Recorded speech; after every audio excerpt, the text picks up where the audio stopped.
right there when it's going. Yep, it said you're live. You're live. Welcome. So I just stood up. What you guys don't see is I stood up to get my Bible, and of course, the old. Well, we'll leave it alone. Anyway, hello, TCI family. Hello. God bless you all. Hi. Hi. Okay, don't worry about the weird voices. We're currently working on a new demonic program where we help get the demons out of people, and that was one of them. We're still working on. Well, you can see the blue-haired demon. We're still trying to get out. No, but we're thinking we can get him into purple. That was what the sword is for, right? We have a lot of fun at this church in Marysville, so come on out. Welcome to TCI's broadcast. We're going to be 15 minutes, so you know I get straight to the point. It's 7:05. I will be done in 15 minutes. I'm going to read real quick, guys, from a scripture. And I know I got a request last week. Someone sent in a thing and said, I noticed you don't talk a lot about the Bible. Actually, I do. If you listen to my messages, I talk all about it. I'm not a preacher who's going to take you through in 15 minutes a theological debate, if you will, or even a theological expounding upon a subject matter in 15 minutes. Now, I can, but that's not what I like to do. I like to get one idea that can help change your life for this week. Just one simple idea.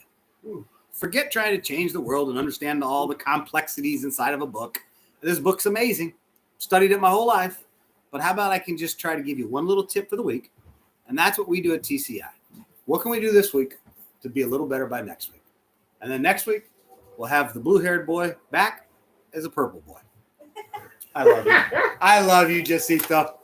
All right, so the scripture I am going to read from, I hope I still have it. And, of course, I do. Thank you, good Lord. The word is communication. I got my notes in here.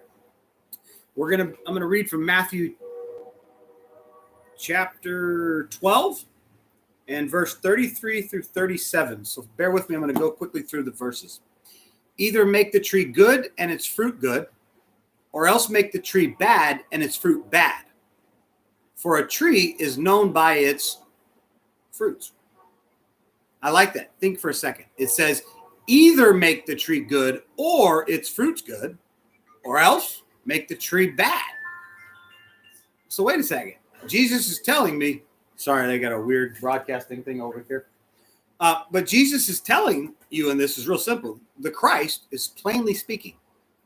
The person that's hearing this, that I just said, Justin, you can either make your tree good and your fruit good, or you can make your tree bad and your fruit bad. Now let's continue. Brood of vipers. How can you, being evil, so now he's talking about bad people, you scumbags over there in the corner, right? You brood of vipers.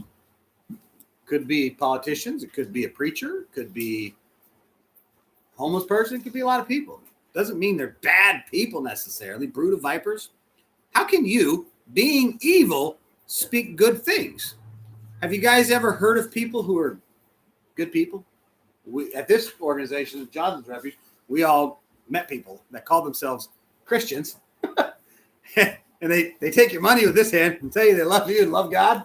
And then over here, they don't pay the bill. And they take your money and slap your face. They take your money, they slap your face, and they say, it's the devil coming after us. It's the devil attacking me. Smack the devil out. It wasn't the devil. It was you. Okay. Now, here's what it says. How can you, being evil, speak good things? For out of the abundance of the heart, the mouth speaks. Now, this brings me back to Proverbs 23:7, which you can't really see it, but under this watch is a tattoo, and it's Hebrew, and it says, as a man thinketh in his heart, so is he.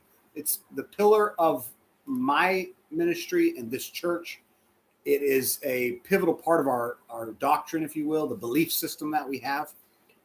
If all you can do, I'm going to get divorced. I'm going to get divorced. She's going to cheat on me. She's going to cheat on me. I'm going to get divorced. She's going to cheat on me. I can tell you what's going to happen. She's going to cheat on you, and she's going to divorce you. Why? Because you're speaking it into existence every single day. I hate you, woman. You're so evil. You're going to cheat on me. Say it enough times. You will literally manifest your own destiny. And that is what the Christ is trying to tell us here. Now let's continue. So it says, oh, sorry, I got to use the glasses. I'm blind as a bat. For out of the abundance of the heart, the mouth speaks. Now look at that word abundance. So that means you got a bunch of stuff. We're going to have a class later on how to shut your phone off. I did. I'm kidding. That's the first lady. I can't get too mad at her.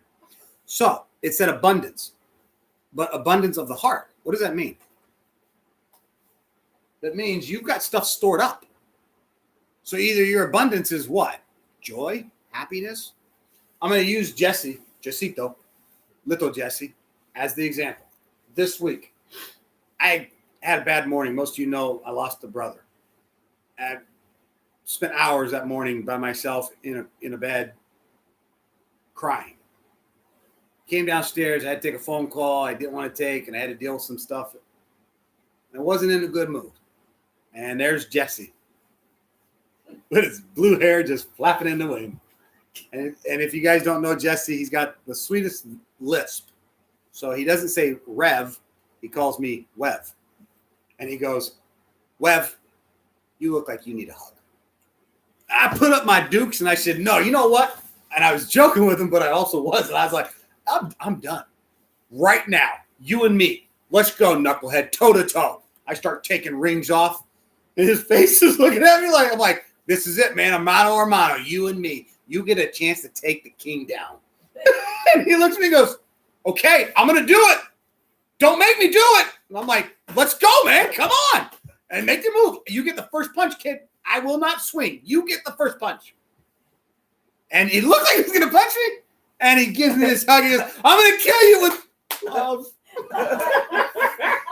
Now, we're all laughing, but here's the truth. It actually melted my heart. I'm upstairs crying, dealing with a very tragic situation with the loss of a family member. Then I got to deal with some business stuff that, honestly, I don't really want to deal with. And then I got to see Jacito, the sweet kid who loves everybody as you are. And he wants to talk to me about kill him with love, Rev. I'm like, I want to smack this kid. The abundance in his heart was love. So out of the abundance of his heart. So my question that I want everyone to go home and think about this week is this. I'm already home. What abundance is in your heart? Analyze that. If the first thing you say is to flip someone off and cuss them out when they cut you off on the road, and you're talking to when I preach, folks, I preach what I'm going through. So if I say that, that's not I'm pointing at you. I'm actually pointing at me. When I find myself snapping at somebody on the freeway, I got to grab myself and go, oh, Jesus, help me. That's not the abundance that I want in my heart. I know there's a lot of guys on the highway right now pushing me. They're all pushing me, and they're going to push one too many times, and the beast is coming out. But you can't. So we're on to the abundance. What is the abundance in your heart? Okay, let's continue real quick here. The abundance of your heart. Now, here's the cool part. A good man out of the good treasure of his heart brings forth good things, and an evil man out of his evil treasure brings forth evil things. But I say to you that for every idle word men may speak, and here's the key word, for every idle word that we speak, that you speak, that I speak, they will give account of it on the day of judgment. We can debate all day long what judgment is. Some say it's going to be in a throne room and there's going to be a video of you playing everything in your life, and God, you're going to have this whole. I don't believe that, but that's okay. You can. It doesn't matter to me. We're not going to get into the doctrine of that. That's what TCI doesn't do. We're not going to split hairs. Is there a judgment and reckoning? I think there's a lot of that actually that happens while we're alive. But that's for another discussion. Then it says, by your words, JB, you will be justified, and by your words, you'll be condemned. So it's you and you alone. The note I got over here is words transmit power. The next is words reveal our character. Words determine our reward and judgment, and words produce fruit. And the last was words shape our destiny. So, what are words? I got a total of 9 minutes down. I got 6 minutes. I've mentioned Steiner to you guys. You all know Steve Lowenstein was a very dear friend, family. You'd hear me call him Uncle Stein. It's my older brother, and I love this man. I can't express to you. I owe 25% of my entire life to that man. We've been business partners. We have traveled the world. We did things we should never do and that we can't discuss on television. We had a great time tearing this world up. And then we got older and we became wiser and we became smarter and we decided to start changing the world and doing things. And we did such a great time. But I want to go back to the beginning when I first met Steiner.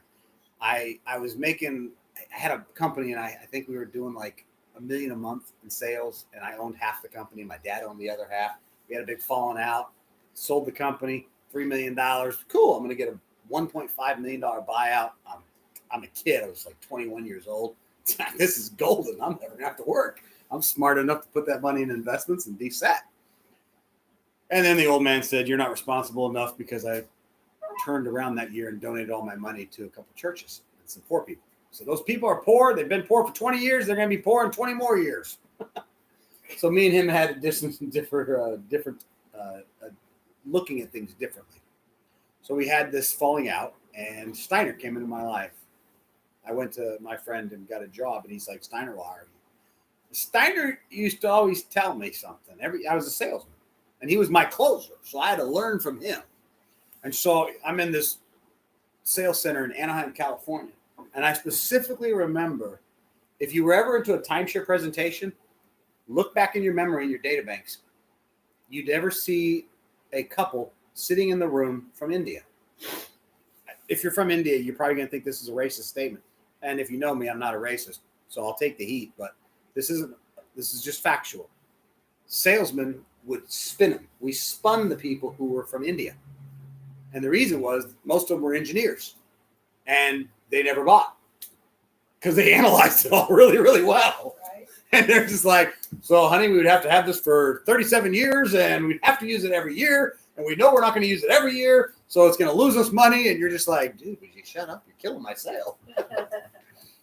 And so when that got famous around the globe, because what would happen is they would say, I need to call my cousin. I need to call my brother. And so they would make the phone call back to Mumbai or somewhere. They never bought. Steiner came into me one day because I had a tour, and the tour was a couple from India. And I needed one sale to make a $30,000 bonus check for the month. I know that might sound crazy, but to me, that was only about, on an average month, we used to make like $50K for our bonuses. So 30 was like, yeah, come on, I really need this. If I don't get this sale, I lose out on $30,000 for the month. Yeah, I'm making $20,000 in normal commissions, but 30 extra grand, now you're talking $50K. Woohoo, it makes a good month. But now I got this couple. They never buy. This specific couple never buys. Steiner walks up to me, like back then all closers did, and they handed you your T-sheet. That's what it's called, a T-sheet. It's called a T-sheet because on one side, you put the pros, on the other side, you put the cons, and you hopefully by the time you're all done, you got it figured out, and they're like, woo, we're in. And he hands me the T-sheet, and he says, today is your day that you are going to become legendary. That was the words. Steiner, I know you're not out there physically anymore, but I know you can hear all this. Those are the words you told me.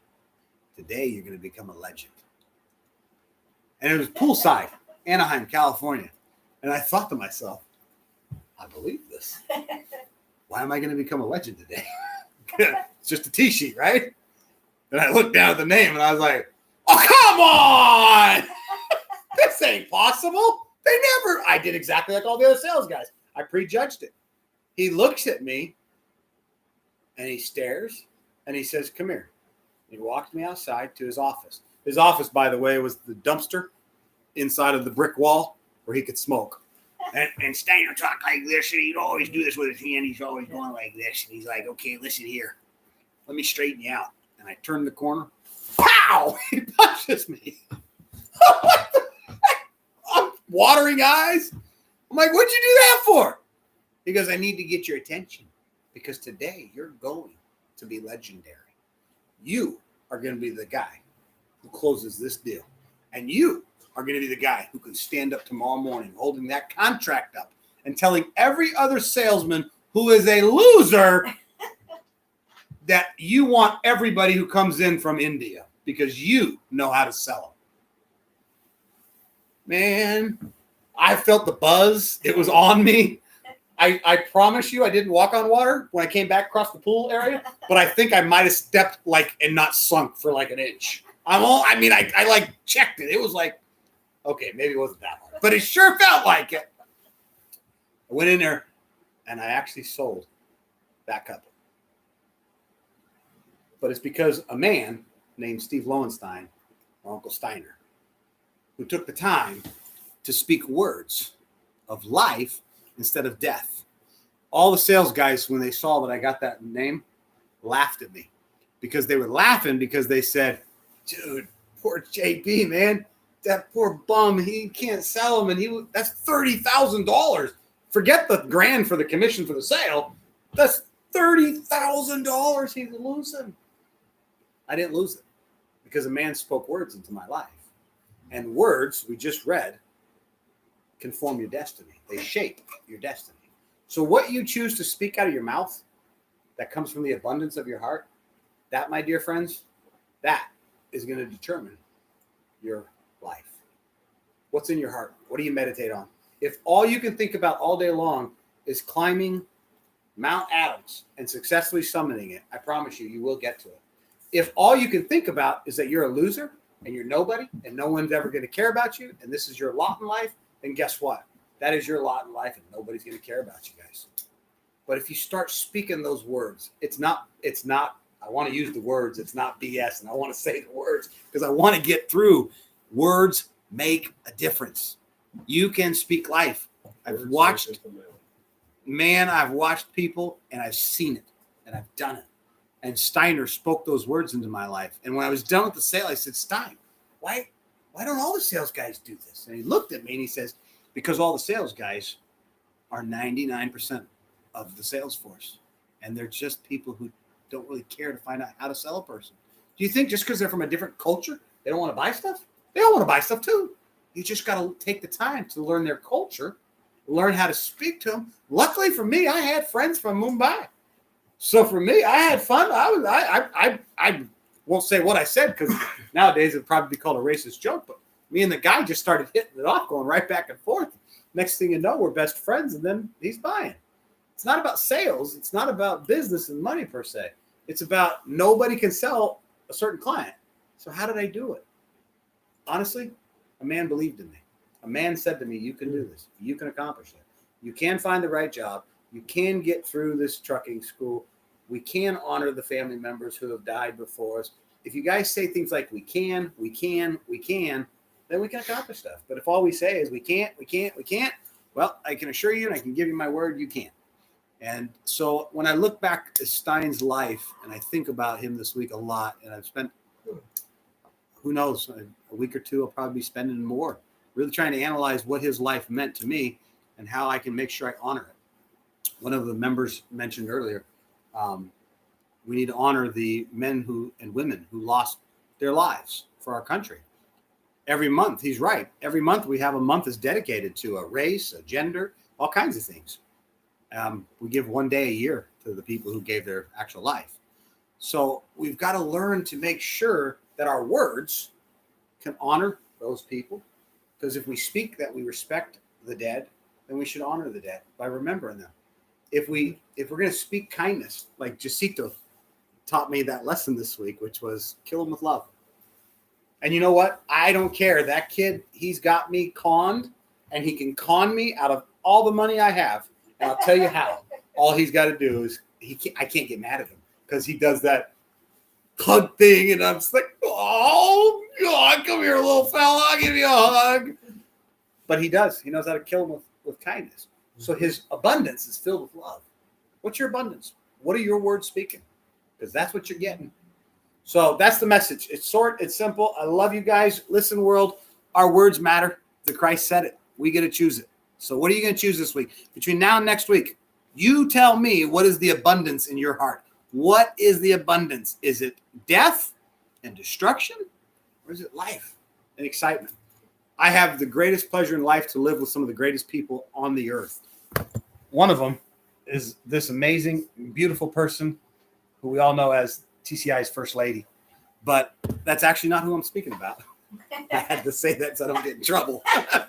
Or you're going to hear in the background going, say, what? What you talking about, Forrest? But it's the men that I actually live with at Jonathan's Refuge. I live here. I don't just like manage this thing and build. I live here. Okay. It's the people, Justin. It's the family. It's the church that we're building. And this global thing that I can't explain it other than God's moving little by little. This house came into our position by a great miracle. And there's great miracles coming. So we love you guys. Keep on my Facebook folks out there. We have some needs here at Jonathan's Refuge, and we need some help. We need an oven and a stove, or what it's called. A stove. We need a stove With an oven. with an oven. Yeah, 4 burner thingies on top. Open it. It's got a thing for the turkey, possibly me as the turkey, since I don't even know what to call it. But I have a couple leads, but we really could use some help. So if you guys have the ability to donate and purchase one for the house, we sure could appreciate it because we're living off of only 2 burners. All right. I love you guys. Let's talk this week about what's the abundance of your heart, evil or good? And let's put it to work. I love you guys. Take care. Live. Oh, Whoa. yeah, I almost died there. Real quick. First lady, you have anything to say? He was going to get in trouble. With a hug or with a... Kill me like Jesse with hugs. Thank you. Yes. Thanks, Justin. I think I would just, it keeps staying in my mind. He said something in his message about rewards. You know, I like this little story that I've heard. What if you get up to heaven and God takes you to this room? He's like, I got to show you something. And you're like, okay, let's go. And he opens this storeroom and it's halfway filled with all these amazing things. And you're like, what's this? This is my rewards. And he's like, oh no, that's another house. This is the one that you didn't get when you were on earth. So there's rewards here. What are you doing to get your rewards? Have grace for people. Love you.